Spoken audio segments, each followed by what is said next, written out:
I want to share a very strange story today, but I'm sure you will have your own version of this. I firstly want to say I am totally fine and healed from this situation. And if anything, it has made me a better human, a better person, a better business owner, a better parent, a better friend, a better partner, a better person in your community. Because I tell you what, this really stung when I was a kid. And I realize, I watch my own children now, and that those first times where you get that spikiness, or somebody's mean to you, or you see the truth of who somebody is, oh my gosh, it's hard for them, and it's also hard for you as their parent to like hold that space and also know that it's part of life and all the rest of it. So what was the situation? When I was about 9, I did a show, and that's all I'm going to say. I'm not going to out the person, but I wonder if they know who they are. Let's see. And there was a trend, there was a theme that at the end of every show, you would have like your own little notebook, and we would all write messages into each other. And, you were great. I really enjoyed this, and this. I love you. Or like the funny thing that happened in the dressing room. And it was just really cute, fun, uplifting, closing the chapter, something to look back on.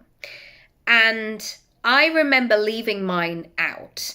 And I felt safe to do that because we were in a little dressing room and I knew all the people in there and they were all my sort of age group. And one of the older girls must have come into the dressing room, because when I came back in and I looked at the book, firstly, this girl had like swirly writing, like proper joined up writing. So I was like, oh my gosh, who's writing this? And you know that thing when you were about 9, like older girls are such a thing of like, oh my God, one day I'll be like that. And so I felt like my first instinct was, oh my gosh, somebody's like written in my book. Who is it? And this message said, darling, one day you will be as good as me. And even just saying that, I'm just like, I feel for that, 8 or 9-year-old or whatever I was. And I read it and I just felt, on one hand, you could go, maybe she sees potential in me. But like, it was just a really odd comment. And also like completely forgivable. Maybe that's just who she was as a teenager, just trying on different personas. But it felt not very nice. And I hope she doesn't do that. And I have seen her on social media making some interesting moves, but that's another thing for another story. But here's what I learned from it. Here's what I took away from it. Number 1, I made it about the other person, not about me. Because for me, I never asked her to sign in. I never asked for feedback. I never asked for a progression report from her of what she thought of me. I was just over here doing my own thing. And I'm relating this to business because sometimes people give you that feedback and you're thinking, oh, I didn't even know you were watching, or I didn't even know you had an opinion and I'm not really sure. And so making it about the other person and asking, why are you doing that? What are you gaining from that? Why did you feel the need to do that? Is often really enlightening. And to give a bit of context, and I don't know the answer to any of this, but I was always somebody that was a bit of an underdog. And underdogs are sometimes, and again, this will go on to how I operate in these things. Underdogs are a bit of a threat to really confident, out there, popular girls, because they're like, I don't know what you're going to do next. I don't know. I like, you haven't laid all your cards on the table. So sometimes there's an overcompensation there. And it's true. I was an underdog, and I did go on and do great things that I'm sure she would have liked to have done as well. And I'm sure she's done her own version of that. This isn't a comparison thing, but it's interesting when you break down the dynamics of that. Number 2, it really gave me full permission to do business my way. And even though I have entered into, especially more, I'm talking acting, you know, sometimes people talk about show business as like bitchy and competitive and mean and backstabbing. I have never paid attention to any of that. On my course at drama school, there were 16 girls and 16 boys, and 7 of us, 25 years later, are still as close as can be. We went away for a weekend at the beginning of the year, and I know with any of those girls, even if I didn't see them for the next 5 years, which I hope would not be the case, I could say, can you come and get me? Or can I stay at your house? It's 3 o'clock in the morning. Or could you transfer me 100 quid and I'll give it back to you next? Like, I know that is all a given with those people. I've never bought into that sense that there's only a finite amount of stuff. Because potentially in 16 girls, there could be that spikiness. But there wasn't, because we never made the decision to operate in that way. And so you can add that in to everything that you do, your ethos, your ethics, who you are, what you do, your sales page, your emails, how you conduct yourself, how you are open and expansive and share your network and help people out and say, I'll buy the coffee today, or you should meet this person. How have you never met? Doing all of that. I've always made that decision. I've never made that decision to go, right, you're a threat, no. It's so much energy as well. Yeah. Anyway, number 3. Weird spiky feedback can be really spiky and burn and sting at the time. And this could be somebody just saying something offhand in a pub on Boxing Day. Somebody you went to school with, and then you're suddenly like, oh, maybe that's true. Or maybe you think that somebody, because you follow them online, is really lovely, and then you meet them in person and actually they're not who they say they are. And there's all sorts of things that have happened in 25 years. Of course there is. But I always use those stingy moments, those spiky moments, to reconnect with myself. And I am a Scorpio, and I would like to think most of the time those lovely qualities of a Scorpio are being passionate and determined and loyal and loving and enthusiastic.